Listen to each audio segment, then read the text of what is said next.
그래서 칼슘은 뼈를 좋게 해주는 그런 역할이 있고, 그리고 이제 특히 칼슘하고 관계되는 암은 대장암이죠. 대장암은 칼슘의 보충이 잘 돼야 됩니다. 이게 칼슘이 상당히 대장암을 억제하는 효과가 상당히 있는 걸로 많은 이렇게 논문 자료들이 발표가 되고 있거든요. 암 환자에게 칼슘은 언제 필요할까요? 암 환자분들한테 있어서는 되게 그렇게까지 칼슘의 필요성은 저는 별로 없다고 봐요. 그런데 꼭 필요한 경우는 있어요. 왜냐하면 유방암 환자들 같은 경우에 항암 호르몬제를 많이 쓰다 보면은 골다공증이 와요. 갱년기 증상이 심해져서 골다공증이 와요. 그러면 이럴 때 이제 칼슘 보충이 이제 돼야 되는 거고, 뼈가 약해지기 때문에. 그래서 그때 이제 보충할 때는 마그네슘하고 같이 이렇게 넣어주는 게 좋아요. 그리고 또 여기에다가 비타민 D를 같이 해주면 더 좋죠. 그래서 칼슘은 뼈를 좋게 해주는 그런 역할이 있고, 그리고 이제 특히 칼슘하고 관계되는 암은 대장암이죠. 대장암은 칼슘의 보충이 잘 돼야 됩니다. 이게 칼슘이 상당히 대장암을 억제하는 효과가 상당히 있는 걸로 많은 이렇게 논문 자료들이 발표가 되고 있거든요. 칼슘의 문제점이 하나 있는 게, 칼슘을 우리가 섭취를 하게 되면 우리가 일반적으로 기능식품이라든지 이런 걸로 섭취를 하게 되는데 되게 칼슘이 흡수율이 떨어져요. 그리고 위장장애가 많아요. 의외로 우리가 먹는 양에 비해서 우리 몸에 어떤 효과를 내는 부분이 많이 떨어지거든요. 그래서 칼슘을 먹을 때는 저는 어떤 기능식품이나 이런 부분들보다는 간접적인 방법, 우리가 음식을 통해서 먹는 방법을 상당히 더 중요하다고 생각을 해요. 그래서 뭐 우리 칼슘이 많은 것은 생선 종류도 많이 들어있죠. 특히 멸치 같은 거. 식물성으로는 야채에 많이 들어있어요. 특히 이제 시금치라든지 이런 데 칼슘이 많이 들어있잖아요. 견과류에도 많이 들어있고. 그런 부분들을 통해서 칼슘을 보충하는 게 도움이 되고, 칼슘은 암종별로 필요한 경우가 있지만 크게 칼슘이 역할을 하지 못하는 암들도 많이 있습니다. 칼슘 보충을 위해서 사골 먹어도 괜찮을까요? 사골 국물을 내서 이제 뼈를 고운 거잖아요. 뼈를 고아가지고 그 안에 있는 칼슘들이 많이 흘러나오고, 또 그 외에 그 안에 들어있는 지방이라든지, 그 다음에 단백질이라든지 이런 게 이제 많이 흘러나오는데, 이제 문제는 이게 이제 육류에서 나오는 거라는 거죠. 그렇기 때문에 좋은 것들도 있는 반면에 좋지 않은 성분들도 많이 있을 수가 있는 거죠. 그래서 이제 그런 부분들을 어떻게 보면 감안을 해야 돼요. 정말로 내가 뼈가 너무 약해져 가지고 우리가 골다공증 체크하는 게 T스코어라는 게 있거든요. 이게 마이너스 3점 몇, 어떤 분들은 막 유방암 환자들 보면 막 4점 몇까지 가는 분들도 있어요. 뼈가 거의 막 스펀지처럼 돼 있는 이런 분들 계시거든요. 그러니까 이제 그런 분들은 조금 도움이 될 수 있는 그런 부분을 있을 수 있다고 생각을 해요. 뭐 사골이라 해서 무조건 먹지 마라, 또 아니면 무조건 먹어라, 이렇게 말할 수는 없는 것 같아요. 아주 심할 때는 먹어도 되지만 저는 가능한 한 다른 방법, 우리가 음식, 특히 이제 채식을 통해서 칼슘을 얻는 게 더 나을 것 같고, 그렇다고 해서 우리가 사골을 무조건 먹지 마라, 먹으라고는 말을 하기는 좀 그래요. 하지만 가능하면 채식이라든지 생선 종류에서 칼슘을 얻는 것을 저는 오히려 권합니다. 암 환자 외식할 때 주의사항이 있을까요? 우리 암 환자분들이 외식을 가능 안 하는 게 좋죠. 왜냐하면 외식이라는 것은 오는 손님들의 입맛을 맞춰줘야 올 거 아니에요. 근데 그 입맛을 맞추다 보면은 어떤 조미료를 쓸 수밖에 없어요. 근데 이런 조미료들이 우리 암 환자분들한테는 건강에 크게 도움이 되지 않는 부분들이어서 그런 조미료 문제가 있어서도 주의를 해야 되고, 그러다 보면은 우리가 이제 나름대로 잘 아는 식당에 천연 조미료를 쓰는 이런 식당이 있다면 좋겠죠. 근데 사실 그런 부분들을 기대하기는 크게 어렵고, 만약에 꼭 한다면 우리가 채식만 하는 이런 식당들이 있거든요. 이런 데는 보면은 되게 이제 천연 조미료를 많이 쓰니까 그런 데를 찾는 게 좋고요. 그 다음에 이제 재료를 어떤 것을 썼느냐, 음식 재료를 우리가 뭐 육식이라든지 채식이라든지 이런 데서 나오면은 뭐 유기농이라는 게 나오고 그잖아요. 뭐 친환경이 나오고. 근데 어떤 재료를 썼는가, 우리가 재료를 알 수가 없잖아요. 그래서 그런 재료들을 우리가 좀 제대로 우리가 알 수 있는 그런데, 그래서 좋은 재료를 우리가 유기농을 못 하더라도 친환경 정도로 하거나 아니면 또 그 안에 위생 정도. 위생이라는 것도 상당히 이게 중요하거든요. 그런 부분들을 얼마만큼 잘 했느냐. 이런 부분들을 우리 생각을 해야 되고 또 하나는 첨가물들이에요. 우리가 이제 그 조미료만이 아니고 그 외에 그 첨가물들이 들어간 경우가 있거든요. 이런 부분들 중에서 유해한 첨가물들이 들어갔는가 안 들어갔는가 이런 부분들을 잘 고려해야 되기 때문에 그래서 외식을 할 때는 사실은 그런 부분들을 우리가 원하는 만큼 기대하기는 어려워요. 그래서 가능한 우리 환자분들은 집에서 식사를 준비하시는 게 좋겠고 또 집에서 먹을 때도 아무 식단이나 갖다 했을 때는 밖에 나가서 먹는 거 똑같아요. 그러면 나름대로의 어떤 그 엄선한 식자재라든지 양념이라든지 이런 첨가물이라든지 이런 부분들을 믿을 만한 부분들을 자기가 직접 구해서 사용을 하는 게 가장 바람직해요. 그래서 어쩔 수 없는 경우에 어쩌다 한번 외식을 한다 했을 때는 뭐 그런 부분도 괜찮지만 외식이라는 게 이것도 상당히 제가 볼 때는 중독성이 있는 것 같아요. 평소 때는 외식 안 해요. 그럴 때는 집에서 식사를 잘 하는데 어쩌다 한번 외식을 하게 되면 그 맛을 머릿속에 남아요. 그래가지고는 또 가서 먹고 싶다는 생각이 들어요. 그래가지고 또 나가게 되고. 근데 처음에는 어쩌다 한 번이다 이런 생각을 하는데 어쩌다가 보니까 어쩌다가 2번 되고 어쩌다가 2번이 아니고 여러 번 되면은 그때부터 문제가 되죠. 그렇기 때문에 가능한 한 우리가 담배를 끊을 때 뭐래요? 담배를 줄여서는 안 된다. 담배는 끊어야 된다. 이렇게 말하거든요. 그렇듯이 이런 그 외식 문제도 내가 내 몸을 치료하기 위해서는 조금은 강단 있게 조절을 하는 것을 권합니다. 암 환자 식사 시간은 어떻게 하는 것이 좋을까요? 암 환자들이 이제 식사하는 것은 우리가 이제 암 환자뿐이 아니에요. 일반인들이 암을 예방하거나 건강을 유지하기 위해서도 다 마찬가지거든요. 그래서 식사 시간은 근본적인 개념이 천천히 먹으라는 거죠. 우리 한국 사람들은 빨리 먹는 것을 예전부터 자랑해 왔어요.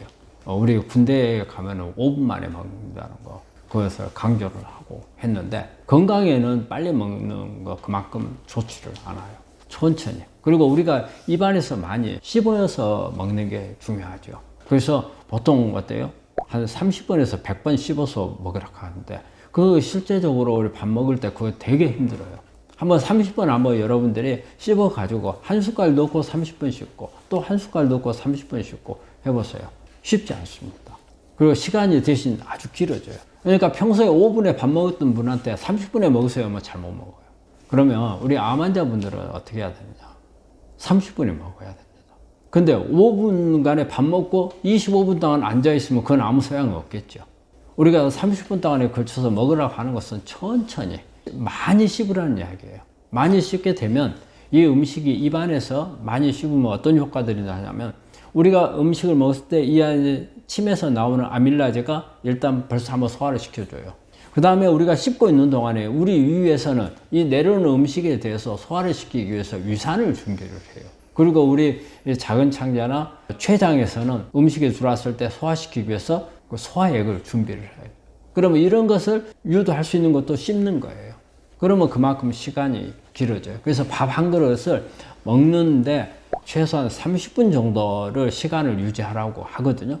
그래서 우리가 이제 환자분들이 이걸 잘 못 치기 때문에 저희가 전에는 이런 방법을 써봤어요. 모래시계, 30분짜리 모래시계를 식탁 위에다 올려놔요. 그래가지고 그걸 계속 보면서 이걸 맞추도록 그렇게 우리가 해본 적이 있거든요. 근데 처음에는 잘 못 맞춰요. 근데 의외로 오랫동안 한 분들은 맞춰가요. 식사 시간이 늘어나요. 그런 분들은 훨씬 더 우리 장 기능도 좋아져서 장이 좋아져요. 소화력이 좋아지기 때문에. 그렇게 되면은 어때요? 면역이 올라가죠. 그리고 우리 음식 속에 있는 유효 성분들을 충분히 우리 몸 안에 흡수할 수 있는 이런 부분들도 되고. 그래서 식사 시간 아주 중요해요. 그리고 저 식사 시간은요, 또 어느 때 식사를 하는 게 좋은가, 이것도 있어요. 어느 때. 하루에 우리가 3끼 밥을 먹잖아요. 아침은 언제 먹는 게 좋을지, 점심은 언제 먹으면 좋을지, 저녁은 언제 먹으면 좋을지, 이런 부분도 나오거든요. 대개 아침은 7시에서 8시 사이, 그 다음에 점심은 우리가 11시에서 1시 사이, 이건 대부분 다 잘 지켜요. 근데 문제는 이제 저녁이에요. 저녁 식사 시간을 몇 시에 먹는 게 가장 좋은가? 우리 암 환자분들이 가장 제가 권장할 만한 식사 시간은 5시에서 7시 사이입니다. 근데 5시에서 7시 사이에 식사를 하는 것을 지키는 분들이 그렇게 많지를 않아요. 7시 넘어서 뭐 9시까지 먹는 분들이 많죠. 그럼 왜 우리가 5시부터 7시까지를 권하느냐?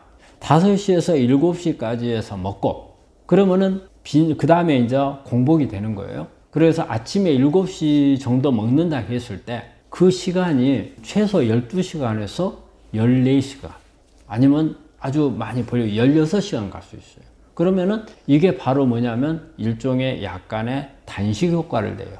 그래서 우리가 간헐적 단식이라는 거 보면은 16시간을 띄우는 거거든요. 또 우리가 시간 제한 단식이라는 거 있어요. 그래서 이거는 보통 뭐 12시간에서 14시간, 많으면 16시간 사이에 조절을 해가지고, 그래서 이렇게 꾸준히 그런 부분들을 할 수 있기 위해서는 저녁 식사 시간을 언제 먹는가가 중요해요. 그래서 그거를 가능한 한 단축을 하는 게 좋으리라고 봐요. 그래서 식사 시간은 그런 개념으로 생각하시면 좋을 것 같습니다. 구독자님께서 댓글로 남겨주신 질문입니다. 서경옥님께서 보내주신 건데, 잡곡, 현미만 먹으면 밥이 거칠어서 쌀과 찹쌀 섞어서 먹는데 쌀은 빼야 할까요? 쌀이나 찹쌀이나 탄수화물은 함량은 높습니다. 근데 이제 쌀하고 찹쌀에서 찹쌀이 조금 좋다고 본다면 찹쌀 속에는 크롬이라는 게 좀 더 들어있어서 당뇨라든지 이런 부분에서 조금 더 도움을 줄 수 있어요. 그렇지만 어쨌든 탄수화물이 많다는 것은 마찬가지거든요. 그래서 꼭 그 두 가지를 쓰는데 뭐 백미는 빼고 그럼 찹쌀만 한다면 찹쌀죽이 되는데 그렇게 하시지 마시고 여기에 여러 가지 잡곡을 좀 섞는, 아니면은 또 뭐 귤이라든지 뭐 현미도 약간 섞고 이런 부분들을 해서 같이 하는 게 훨씬 더 낫다고 생각을 해요. 무조건 백미는 넣느냐 안 넣느냐 이렇게 문제를 생각하지 마시고, 그렇던데 이 부분을 안 넣더라도 우리 환자분이 잘 드실 수 있다면 뭐 빼는 것도 뭐 관계는 없습니다. 구독자님께서 댓글로 남겨주신 질문입니다. 안녕하세요. 유방암 4기 수술도 했고요. 항암 중인데요. 매번 구내염 때문에 너무 힘들어요. 구내염 통증 줄일 수 있는 방법이 있을까요? 이거 상당히 어려운 질문입니다. 우리 항암을 하게 되면, 특히 세포독성 항암을 하게 되면 구내염이 필수적으로 따라오죠. 그리고 구내염이 오게 되면 음식 먹기가 힘들잖아요. 그리고 또 감각이 이상해지는 게 오죠. 그래서 오히려 맛을 잘 느끼지 못하고, 또 반대로 이게 특히 짠맛을 원래 싱거운데도 아주 짜게 느끼고 그렇게 맵지도 않은데 아주 맵게 느끼는 2, 3 감각이 오는 경우가 많아서 구내염은 상당히 힘들어요. 그런데 우리가 실제 이게 구내염이 오는 것은 항암제에 의해서 점막 손상이 와서 이런 현상이 오는 거거든요. 그런데 이거를 예방할 수 있는 방법들이 여러 가지 많이 나와 있어요. 뭐 오라메디를 쓰는 경우도 있고, 알보치를 쓰는 경우도 있고, 또 염증이 많이 생겨서 이게 소독해주는 개념도 있고. 근데 제가 이렇게 환자를 보면서 정말 이걸 쓰면 무조건 좋아지더라 그런 게 많지는 않았어요. 제가 좀 권해줄 수 있다면은 산화질소를 한번 써보시는 거 저는 권해요. 그래서 제가 우리 환자들한테는 산화질소를 갖다가 농축된 산화질소를 가지고 좀 써주고 있거든요. 그래서 그걸 쓰게 되면 이 산화질소는 항염증 작용이 있고요. 그 다음에 혈관을 확장시키는 작용이 있어요. 혈관을 확장시켜서 혈액순환을 좋게 해서 빨리 염증이 상처가 낫도록 해주는 그런 부분이 있어서 조금 도움이 되는 것 같아요. 환자들마다 이게 또 받아들이는 정도가 다 다르거든요. 단순하게 우리 쓸 수 있는 그런 것만 좋아질 수 있는 사람도 있고, 그렇지 않은 분들한테 산화질소가 도움이 되고, 그런데 또 마찬가지로 이런 약만 가지고서 다 될 수는 없어요. 내가 먹는 음식이라든지 물 마시는 습관이라든지 이런 부분들도 다 같이 병행을 해야 돼요. 물을 마시더라도 가능한 한 너무 뜨거운 물을 마시지 못하죠. 그러면 시원한 물을 같이 한다든지, 그 다음에 음식도 자극성이 적은 거, 그 다음에 거친 음식이 아닌 좀 부드러운 음식, 이런 부분들을 먹어서 상처에 더 악화, 손상을 줘서 악화되지 않도록 하면서 그런 부분들을 같이 하면은 도움이 되는 것 같아요. 그래서 저는 다른 의사 선생님들은 뭐 어떻게 하고 계신지 모르겠지만 저는 산화질소를 가지고 이걸 많이 구내염을 조절하고 있습니다. 구독자님께서 댓글로 남겨주신 질문입니다. 다음 질문은 우리 혜라님께서 보내주신 건데요. 암 환자가 육류, 고기 안 먹고 채식 위주 식단 하면서 운동으로 근육 만드는 게 가능할까요? 얼마만큼의 강도로 얼마나 운동을 해야? 근데 맞아요. 채식만 가지고 근육을 기르려면 그렇게 쉽지 않죠. 근데 육류만 가지고 근육을 기르는 것도 쉽지 않다는 걸 아셔야 돼요. 그러니까 어떤 것을 먹어서 내가 근육을 기른다, 그렇게 생각하시면 안 될 것 같아요. 우리가 근육을 기르는 것은 운동을 통해서 길러야 됩니다. 그리고 또 운동 중에서도 근력 운동, 근육을 기르는 운동을 해야 되죠. 그런데 우리 여기서 딜레마가 생겨요. 우리 암 환자분들은 우리가 가능한 유산소 운동을 하라고 권하거든요. 근데 유산소 운동을 하게 되면 근육이 잘 안 길러져요. 근데 우리가 또 근력 운동, 무산소 운동을 하게 되면은 근력은 기를 수가 있는데 또 우리가 산소 부족증에 빠질 수가 있어요. 그래서 이걸 잘 병행을 해야 돼요. 그래서 주 운동은 유산소 운동을 하고 부 운동, 그럼 시간으로 따지면 정확하니 얼마만큼의 시간이라고 정해진 건 없어요. 그래서 저는 우리 환자들 제가 권할 때 유산소 운동을 한 40에서 50분 정도 하고 무산소 운동, 근력 운동을 5분에서 한 10분 정도 하라고 얘기 권하거든요. 근데 이 근력 운동을 해야 근육이 만들어집니다. 근데 우리 환자분들이 잘못 생각한 게 뭐냐면 고기를 먹으면 근육이 만들어진다는데 절대 그렇지 않습니다. 그리고 채식을 하면 근육이 안 만들어진다. 그것도 잘못된 생각이에요. 단지 이제 이런 건 있어요. 근육을 만드는 게 단백질로 만들잖아요. 재료가 단백질이잖아요. 그래서 단백질 섭취가 많아야 된다. 우리 생각할 때 그러니까 고기를 많이 먹어야 된다는데 식물에도 단백질이 많은 부분들이 있다는 겁니다. 콩 같은 경우라든지 그리고 견과류라든지 이런 부분에도 단백질들이 있어요. 그래서 정말 내가 근육을 길러야 되는데 이렇게 양치, 채식이냐 육류냐 이런 개념보다도 가능한 우리 암 환자보다 채식을 위주로 하는 게 좋겠지만 채식만 가지고 내가 좀 부족한 것 같다 했을 때는 약간의 육류를 하는데 육류, 그러니까는 육식 고기보다는 생선 종류 이런 부분들을 좀 하면서 근데 이게 위주가 돼서는 안 된다는 거죠. 이걸 하면서 운동을 안 하면 아무리 많이 먹고 해도 안 만들어지니까 운동을 근력 운동 그리고 요즘에는 우리가 암 환자분들의 근육을 기르기가 쉽지 않아요. 그래서 이것을 전문으로 해주는 데도 있습니다. 근육을 기를 수 있는 방법들을 가르쳐 주는 게 있어요. 그래서 그런 방법들을 익혀가지고 스스로 하거나 스스로 하기 어려울 때는 이런 부분들을 도와줄 수 있는 사람들이 있어요. 그 사람들을 통해서 도움을 받으면 근력을 기를 수 있고 그리고 근력 기르는 게 상당히 중요합니다. 근력이 늘어나야 우리 면역도 올라가고 암을 억제할 수 있는 힘이 있습니다. 그런 부분들을 참고로 하셔가지고 근력을 기르시는 게 좋겠고 결론적으로 채식이냐 육류냐만 가지고 근육을 기를 수는 없습니다. 구독자님께서 댓글로 남겨주신 질문입니다. 유연숙님께서 보내주신 내용입니다. 원장님, 저는 지금 항암 중입니다. 천연 벌꿀 먹어도 되나요? 여러분, 이분이 말씀하신 것은 사실 천연 벌꿀을 말하는 게 아니고 아마 프로폴리스를 이야기하실 거예요. 프로폴리스하고 천연 벌꿀하고는 다릅니다. 우리가 천연 벌꿀은 사실은 이게 과당이 엄청 많아요. 근데 우리 프로폴리스는 이 벌꿀을 가지고 만드는 게 아닙니다. 밀랍을 가지고 만드는 겁니다. 프로폴리스하고 벌꿀하고 같다고 생각하시면 안 돼요. 그러니까 프로폴리스는 여러 가지 항염증 작용, 항암 작용을 가지고 있죠. 이 안에 들어있는 갈랑기닌이라는 성분이 유전자를 안정시키고 그래서 암 치료에 도움을 줄 수 있는 그런 성분들이 프로폴리스에 있어요. 근데 천연 벌꿀은 이거 자체가 과당이 많거든요. 그리고 이 안에도 암을 치료하는 데 도움을 줄 수 있는 성분들은 있어요. 하지만 이 안에 있는 오히려 과당이 많아서 이게 암세포가 하는 대사에 도와줄 수 있는 가능성이 높기 때문에 저는 그렇게 벌꿀은 권하지는 않습니다. 구독자분들에게 해주고 싶은 말씀이 있으신가요? 우리 환자분들하고 암에 관한 이야기를 많이 나눠봤습니다. 그리고 또 이렇게 댓글을 많이 보내주신 것에 대해서 대단히 감사하게 생각하고 앞으로도 여러분들이 궁금한 게 있으면 이런 것을 많이 알려줘서 제가 이런 부분에 대해서 여러분들 궁금증을 풀어드릴 수 있는 것에 저도 대단히 보람스럽게 생각을 하거든요. 여러분들이 그런 부분에 대해서 호응하는 그런 부분에서 댓글을 많이 달아주시는 게 제가 또 좋은 방송을 할 수 있도록 격려해 주는 의미도 되거든요. 앞으로도 많은 시청 바라고 또 많은 댓글 부탁드립니다.